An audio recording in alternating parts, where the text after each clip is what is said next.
Thanks for joining us here on Pretty Spiritual, where we're attempting the unthinkable about how to navigate this messy, beautiful, imperfect life with spiritual tools, principles, and our own personal stories. So, we're not experts, we're not religious, we're definitely silly. We're honest, real, and willing to share. So join us as we connect, bond, and grow together. Hello, friends. Welcome back to Pretty Spiritual Podcast. Hey. Yay, we're here-ish. We're here-ish on the interwebs, but we're together and it's so great. We're so glad to be here. So I'm Ella and I'm here with my best friend, Lindsay. Hi, everybody. I'm Lindsay Pony. And Annie. Hey, I'm Annie. And we are going to talk today about unmet needs. So it's day whatever the hell it is of shelter in place, and we are living this life that's starting to maybe feel like the new normal. But for so many of us, however well or poorly we are adapting to this new way of life, the experience of anxiety and even panic in the larger world around us and maybe in our homes and with our families, friends, partners. So we're all feeling this current of panic or fear or anxiety, and the logistics of shelter in place are also pretty overwhelming. It's a lot to deal with and process on any given day, and that might mean that we have fewer resources to really soothe and take care of ourselves because we're expending so much energy, whether we know it or not, with fear, anxiety, overwhelm. I hope I'm not alone in this, but I am noticing that when I don't address those below the surface emotions of fear, anxiety, overwhelm, dread, that I get a pretty overwhelming impulse to cover over them with things like cookies or TV or phone scrolling or OkCupiding. That's a new one.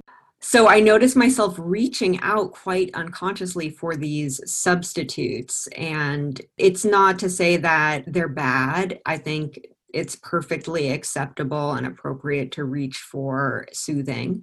But what I notice is that when I reach for these substitutes rather than noticing what's really going on, that I leave those unmet needs that are already asking for attention unaddressed. And so I want to talk about how we can let ourselves have a very human experience of everything that's going on right now and still try to reach for things that actually help us feel soothed and well cared for. And again, I just want to say that personally, I believe that if shame was going to work, it would have worked by now. I've been laying that stuff on pretty thick for years. So if you don't have that experience, maybe you can trust that I did that experiment for all of us. Let's put the shame away.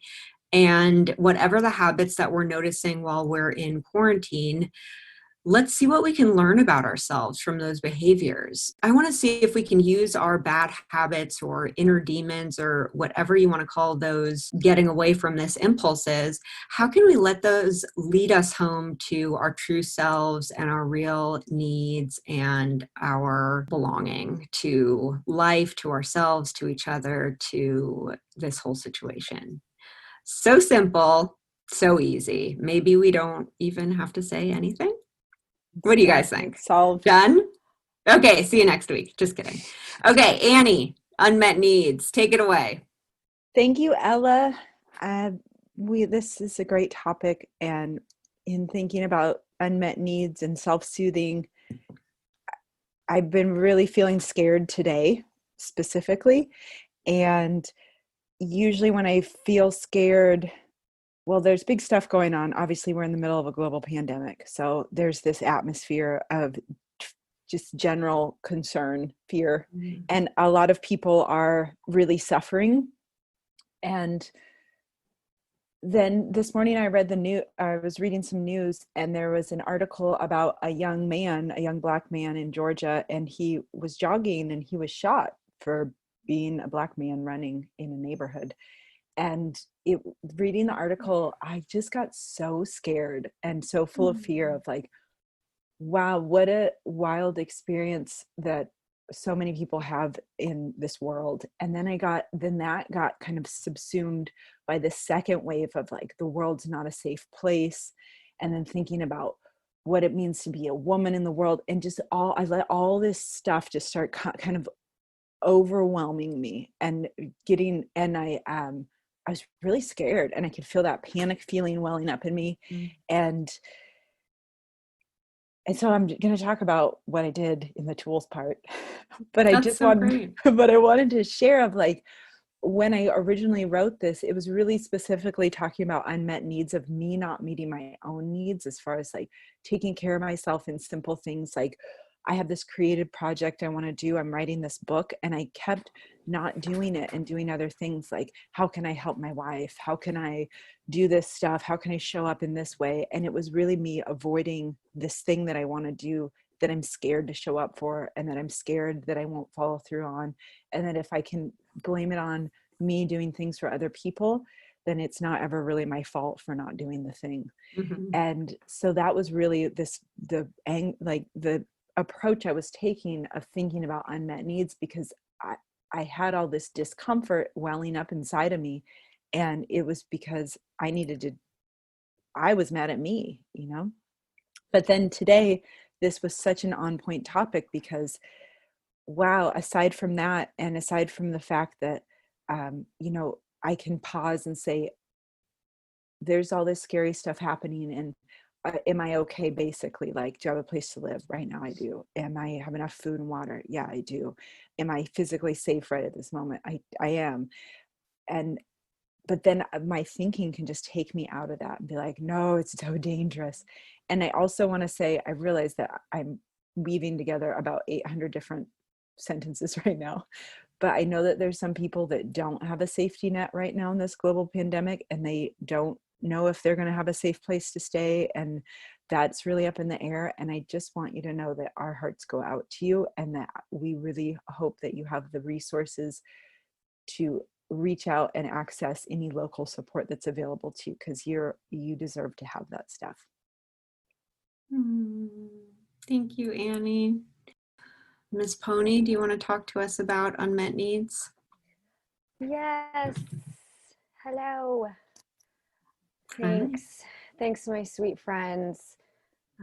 Everybody here. Thank you so much. I'm grateful to have this space for me to be able to really practice in. I've said it before that this has felt like when you go off to retreat, and it's very controlled, and you do the same thing every day, and you get to really be mindful of what's going on. And we're talking a lot about safety, and for me, I'm getting my nervous system on board with, I have not felt safe maybe ever. I'm doing a lot of work in therapy to bring, like I was saying, my nervous system online. And this week I really sat with my home is safe, and like my inner home is safe. My, this temple that my inside is safe. And I really haven't felt that way before. I've still been living like my chaotic young childhood. And that's no one's fault. Those are conditions that happened. And it's my responsibility now to recognize that I'm safe right now. I'm safe enough right now. And it is my fears and the recognition of my unmet needs. And for me, it was not safe or okay to have needs. There was not space for that. It was a burden. It was very clear that things were already too much. And so I got into the habit of ignoring, pushing off, and squelching any idea of me needing something or even wanting love, validation, care. So because these are my old habitual conditions, and it's no surprise that I've been living that way today. And I'm really glad that being on this healing journey and coming back to learning about my spirit and what happened, that I can recognize today that um, this is my strategy for taking care of myself and making myself safe, which is actually causing my problems today. You were Ella, you were talking about like what our unmet needs are and using them as landmarks, or to be able to reach down deeper inside. And in looking at and doing insight and looking at what's been going on, when I stuffed and act as though I don't have needs, or that I don't have wants, or that I feel like I can't exist in this world, as I stuff that down, I really become pressurized inside of me and I'm not recognizing it. And my demons, the ways that I act out, they're actually a signal for me that I never wanted to look at, and that I also considered was my family culture, which is also somewhat true because their baggage essentially has been passed on to me. So what happens for me is that I really act out in aggression, right? And how I get to use that as a landmark today for me is that when, just like a child who needs love, validation, to be seen, to be heard, when they don't get that, they kind of act out, right? And the way that I act out is I get really aggressive. And I've started to realize that that's me inside trying to signal to my very own self, hey, there's something going on here. But because of before, it's like all of this extra hurdles and things for me to get through that can be very distracting. There's so much that I could blame it on. So to really come back to the self and tell myself, it's okay. What is needed right here, right now? What if it's okay that you have needs and wants right now? What would it be? That's been kind of my beginning of how I even am able to get to know myself, get to be okay with having wants and needs and existing, which has been a really, just even getting an idea of this has felt like major progress for me. So. Thank you so much, Pony. That was Thanks, really Pony. amazing. Okay. Love you so much. Love y'all. I'm just struck listening to you guys talk how beautiful needs are. And I know for myself, when I have needs, they don't feel beautiful. They feel like gross or messy or like too much. But I think that needs are the glue that like holds us together inside ourselves and that connects us with other people. I was just thinking like, wow, these unmet needs are, they're not just a pathway home for each of us, but they're actually the thing that connects us to each other. It's, wow. That's a novel way for me to think about my unmet needs, because usually they just feel like too much, over the top, messy, out of control, dangerous even. And I also grew up in a household where it was pretty clear that it wasn't okay to have big emotional needs, and I did have those. I also grew up in a home where the kind of core belief that was pervasive was something like you have to suffer to earn your keep, or you'll be rewarded for suffering, that being alive is suffering and you have to like suffer audibly to be able to deserve to be here. That has not been a great way for me to live my life. And so I'm getting to notice all the ways that I sacrifice my own needs to try to find this belonging that sets me up in this cycle of emotional debt with other people where I'm worth less than they are. My well-being is worth less. My emotional state is worth less. My physical wellness is worth less. And I've been having this difficult and also helpful experience with my mom, who is in her 70s. And she has decided to paint the outside of the house all by herself. And My gosh. this has been going on for weeks. And I'm not able to help her. Physically, I'm in poor shape. And I've also got things that are pressing responsibilities in my own life. And my conditioning is to abandon my own needs and my own responsibilities to rescue her. And she's definitely pulling for rescuing in habitual ways. She's doing a lot of like suffering loudly kind of at me and my dad. And I have, the first week I was saying stuff like, maybe you should take a break. And then she argued so much that I stopped saying words and only made faces for about another week. And now I'm just not engaging. And it's so hard every time. It feels like I'm getting pulled on in this direction that if I say no, then I'm bad and I lose my belonging and I lose my place in the shape of things. And what I'm actually finding is that when I sacrifice my own needs to take care of somebody else's needs that they're not able to take care of, what happens for me is that the needs go from being this kind of like gentle pull at my sleeve to being this like raging beast inside of me. I have gotten to see how when I don't attend to my own needs and responsibilities, I cause harm to myself and to other people, and I act out, just like Lindsay was saying. Yeah, when we get to the tools section, I would like to talk more about my experience of what it's like when I don't meet my needs and the kind of messages I'm sending myself by not doing that. And then also how we can shift that narrative and what positive affirmations and trust we build in ourselves when we do actually start meeting our own needs and taking responsibility for them. Oh my gosh, tools. We need tools so badly. So let's talk in the tools section about the tools we can use to help us be interested in or curious about what our true needs are, and also how can we start to meet those needs and give ourselves the soothing and attention that we've been needing so desperately. Annie, you're up first. Thank you, Ella. I loved what you were saying about the tug of someone else's need, and how when I attend to that before I attend to what's true for me, then I get resentful and then I'm trying to blame the other person. That's just me. I'm not. I relate.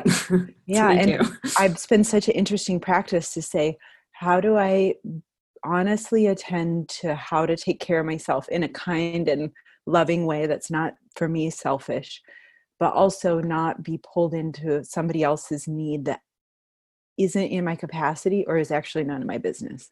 Mm-hmm. And it's such the practice. Hashtag codependency. One day at a time. So it's so nice talking about this. And I have this 4-part tool. I wrote it out. It helps me to write things. Wow, thanks. Yeah. So the first part is, this is talking specifically, it's sort of a melding of the two unmet needs I had. One was talking about that overarching fear of things I can't control, systemic racism, global pandemic, fear for safety, those types of things. Merged then the counterexample I gave of just my own unmet needs of me not tending to this calling that I have, which is to write this book, and the way I had been ignoring myself. So this tool kind of works for both of these really extremes. Like one's this micro of my life and the other is this very macro global situation. So the first one was acknowledge it. So this morning when I was just filled with all this fear, like it was taking over me, and I just paused, and I could feel the urge to run away from it. And I was like, I better go make another cup of coffee. That was honestly my first thought. Good plan. It will get it done. I will just, everything's fine if I drink another cup of coffee. And I just stopped in the hallway and I was like, wow, I'm really scared. And yeah, I'm scared. And I went in the bedroom and I shut the door and I laid on the floor and I cried holding Ruby, the dog. And I was like, okay, I'm really scared. All right. So then I had that. And then the second part, so that was acknowledge. The second part of the step was to tell somebody else. So I went out and I told my wife and I said, hey, I want you to know, right now I feel really scared and I feel like the world is an unsafe place. And I realized that I'm kind of caught in something, but I just need to say that out loud. She's like, oh, thank you. She gave me a hug. So it's like I took it outside of my brain. So that was the second part.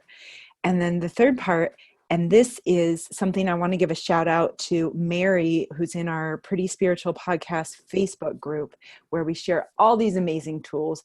And Mary S. shared this tool, which was a journal of tools So she writes a journal just filled with tools. So when she's overwhelmed, she can open up her journal and look, and she just has tools resourced for her. So smart. I was so smart. So that one I just plugged in there. That was Yeah. what I did today, but I was like, gosh, that would be smart if I did it. Little by little here. Yeah. So for me, the thing that would have been the first thing on my list in my journal of tools was to pray. So I was like, gosh, none of this, I can't do anything about any of this right now. This is out of my pay grade. And so I just said a prayer and I was like, I just need some help and I need some guidance. And that coupled with acknowledging that I was scared, letting myself cry, telling somebody else, and then bringing my higher power into it. Then the next part is, this is where my solution kind of come into play. And it was like, oh, how can I be of service? So in the situation with the global scale, like this young man who was shot, like that just was so heartbreaking. And I was like, instead of me just being sad and crying on the floor, I can actually call local representatives here in California and say how I feel about things like this and urge my community to take action in a way that prevents things like this happening here. Like what's the action I can do? So that's, for me, an act of service, instead of me just having this kind of self-centered fear of like, that makes me sad, I don't have any control. And then the other part of writing this book, I've been talking to my spiritual mentor about it, and I just kept being like, I'm selfish to want to write this book.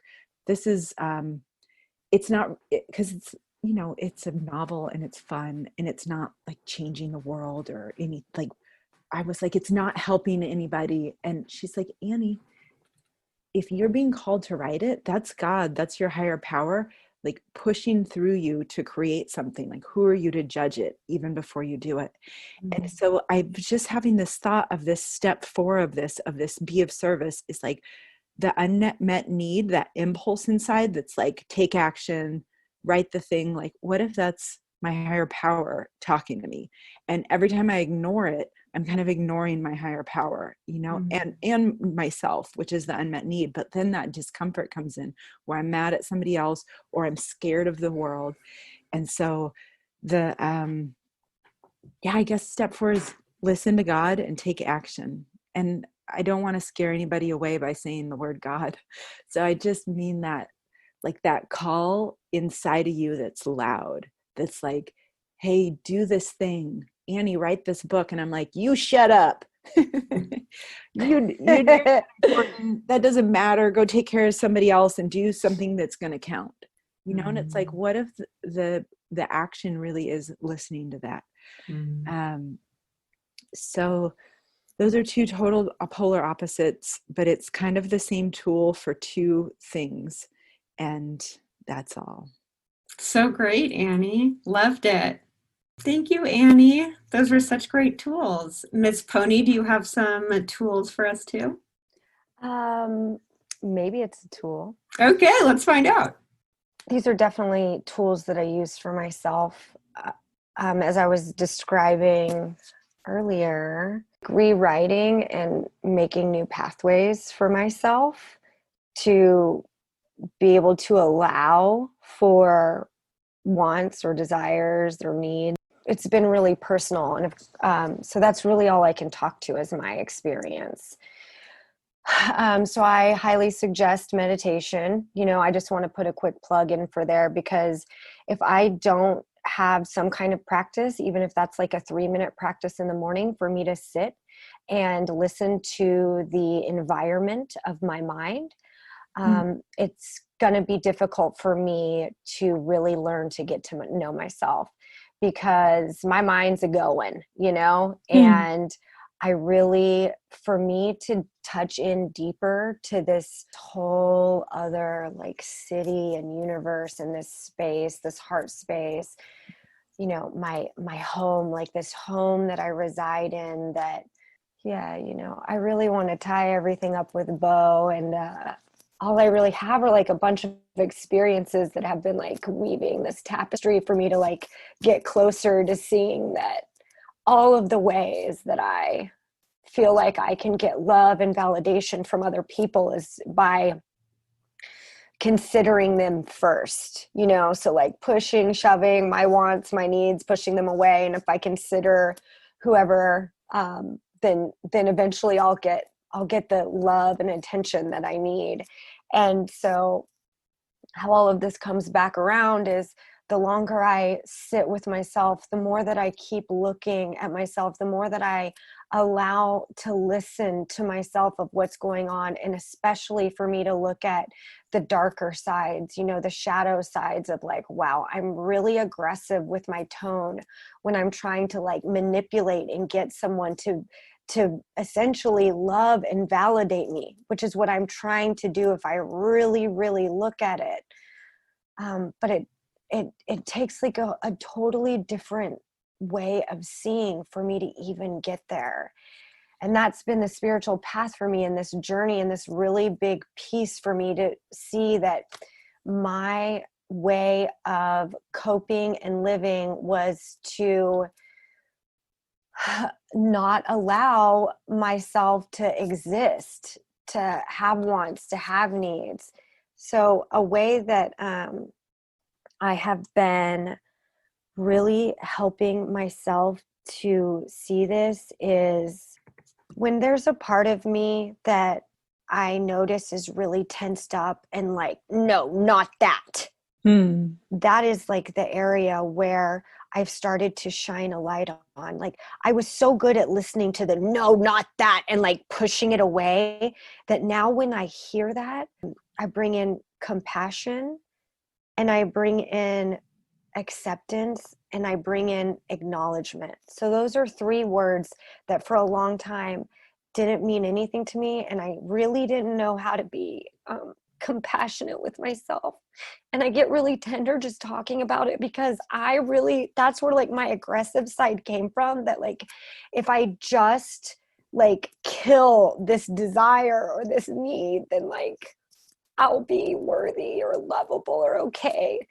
And it's actually what was causing the whole problem. So when I bring in like compassion for me to see this side of why this was here, what this strategy was, and then acceptance too, like, because again, I try with my old strategy of like, well, no, not that. Like I even apply more, no, not that to the thing that I'm like trying to have compassion and acceptance and acknowledgement of. So I bring those 3 things back again to even like widen the scope bigger. And what has happened for me when I start to do that, and again with the aggressiveness being like the pathway and the doorway, like the part that really hurts the most, usually like that shadow side of me, for me to go there and really start untangling, and then bringing in compassion and allowing it to be there, and then also being accepting and acknowledging and saying, you know what, I see you. And that this has been like the clutch piece for me, is I take care of children. And it's really hard. And I really see like how in moments I can see how I would be like, no, not that. Like you're crying right now. There's really not space for that right now, you know? And so what I do for that 2-year-old is like get down really low to them, you know, so they can see me. And so we look like the same size. And I say, hey, I see you. Oh, I see you. You know, I'm like, hey, what's going on? I hear you. You know, I hear you. What do you need? What do you need? And because I've been doing that again and having like this other understanding of this part of myself, it like helped me to form this picture that is also what I have to do for myself. So that's another, when I bring in the compassion and the awareness and the acceptance, I get really curious and I get down with that aggressive piece or whatever piece is causing problems. And I'm like, I see you. I see you. I hear you. What do you need right now? You can be here. You can like totally be here. And then of course, like the fear or all the old pain, like it can be really layered and like really intense. And that's when I just like hold my heart and I'm like, totally, you know, just really taking care of myself. And that's really like the piece, right? Like the piece of showing up for myself in ways that I was so desperate, whether it was from like a younger self or like just this part of me, like in my bones, even like generationally of like from my mother or my grandmother, things that have been passed down. Like it feels that deep. So that's all I can say about all of that in this amount of time. Pony, thank you. Pony. I was just tearing up as you were talking, especially the part where you just said, I hear you, I see you. Because I think that my unmet needs are usually like the most basic human needs. And they're usually things like feeling accepted and loved and feeling seen and heard. And it's so tender, like those really deep human needs. And I just want to say thanks for sharing your heart with us. It's so, you really felt it. I love you. I love you all. And so sweet that you get to do that for like Oh, it's the worst. a child who's I don't think it's fair that the first existential crisis happens when we're like 2 years old. That's what Lindsay has helped me understand. I'm like, that is a flaw in our design. I think that's too much for a 2-year-old. It is. Too much. So Too much for an adult. No it's doubt, too much, period. Y'all. I know. I've been using this affirmation. It's kind of about love and relationships, but what it's really about is the way that I take care of myself today. And if I do that with a particular attitude, that what the only possible outcome is that I'm opening myself to love in abundance. I'll put this affirmation on our tools page, but there's one line that says, it's talking about the attitude with which I take care of myself, to regard everything in my life as a gift and believe that I am owed nothing. I have been taking long walks with the dog, and I was taking a walk with her after reading that, and I was just kind of in this place where, you know, I was walking and I was seeing like, oh, the trees are a gift, and it was hot, and I'd get underneath a big oak tree and I'd be like, the shade is a gift, and I would thank the oak tree. And as I kept walking, I would notice these other things, like these more kind of internal experiences like loss and heartbreak. And I'm like, oh, that's a gift. That's opening my heart up today. Or pain, physical pain. I'm like, that's a gift. It's making me more compassionate to myself and others about suffering. And then I kind of came out of these more kind of secluded streets onto this bigger street, and there were a lot of people. And so I was like, oh, it's a gift, it's a gift, it's a gift. And I was getting out of the way, and I'm 6 feet, want to protect each other. And then there was this guy behind me with 2 dogs, and he was like coming up fast behind me. And I'm like, this dude is not giving me 6 feet. And I was getting kind of pissed, and he was coming up fast. And I had turned down this street to like, okay, you're in a hurry. You got to like do it, if, you know. And then I turned around to see what his issue was now. And it turned out he wanted to go down that street. And so he just like barged past me, like really close up. And I got so activated, and I was standing there realizing, oh, that's what I got angry and aggressive and judgmental. And I was like, oh, that's my experience of feeling like I'm owed something by somebody and them not delivering it. And if I'm owed nothing, okay, that's different. And so I just kind of stood there, and I did like quick rain practice with myself. And it was so helpful just to like, oh, I'm afraid. This is fear, and that's okay. It makes sense. And then I could really feel it in my body and nourish the part of myself that was afraid. What I love so much about what happens for me when I show up and meet my needs is that I create an atmosphere of trust and safety inside myself, like Lindsay was talking about. And when I don't meet my needs, what happens, just like both of you guys were kind of alluding to, is that it gets pressurized. And at a certain point, the pressure builds and builds and builds until it breaks. And then the needs come out sideways. They're like oozing out of me and I can't control anything about that. I harm people. I harm myself trying to avoid my needs and kind of cover over them. The self-trust that comes from meeting my own needs is such a gift. It has also helped me so much to see what changes in my life when I adopt a different perspective about my needs, myself, my situation.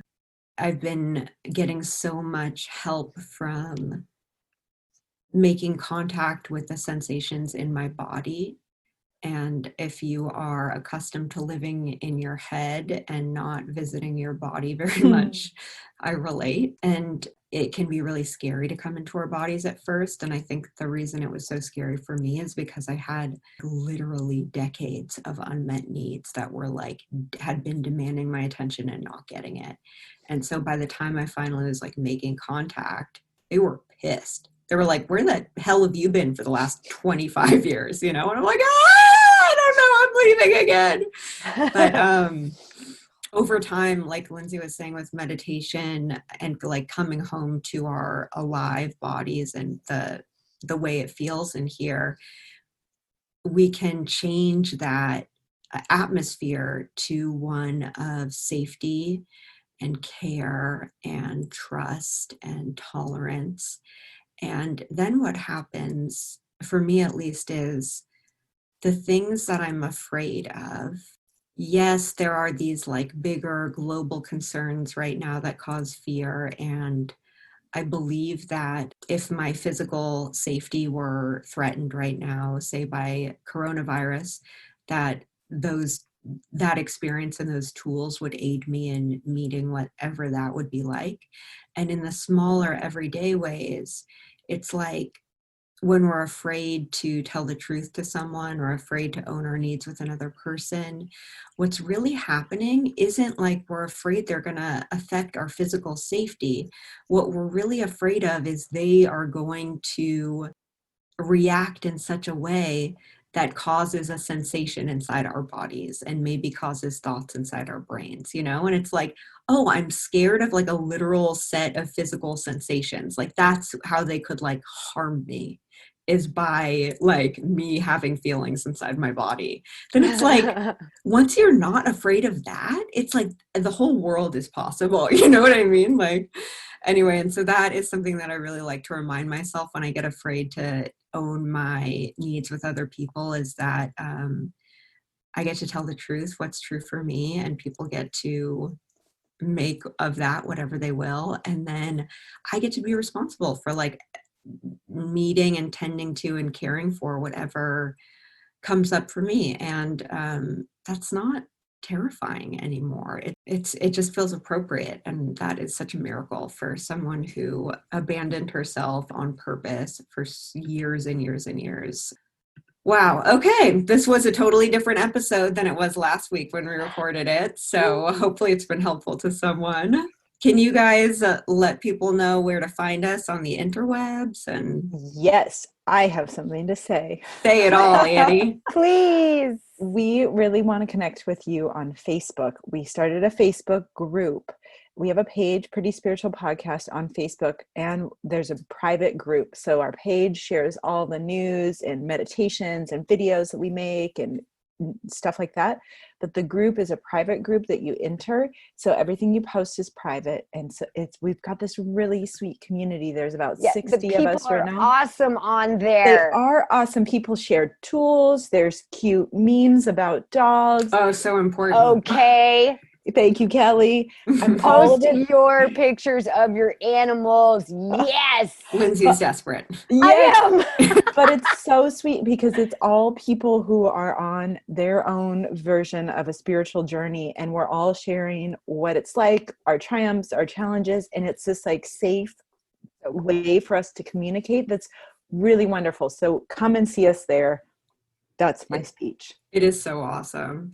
I also wanted to say that we recorded a really sweet meditation before recording this episode that's going to be available to our patrons on Patreon. And if you don't know about that, that is a really it's a special place. We support listeners with extra love and tools, and Early access to episodes. we love you guys so much. And thank you Thank you to all our for patrons. supporting us Oh, however you yes. do. Helps us so And much. for people if who just want to know other ways to support us, if you want to rate and review us on your listening platform like Apple, that would help us so much. It just will help our community grow. Nice, So thank you. Ella. Of course, you can check us out on Instagram, and you can always visit our website, www.prettyspiritualpodcast.com. We have the tools page that has tools there that you can check out, all itemized for you to click on, which, hey, that's pretty fun. So that's something. And It's Instagram's fun. something. Tony's been posting some really fun Instagram stories. So you can come get social and chat with us there too. Yeah, We're all over the we'd love that. interwebs. Yeah, we really are. We're just trying so hard for all of us to be together. We love you. We love you guys so much.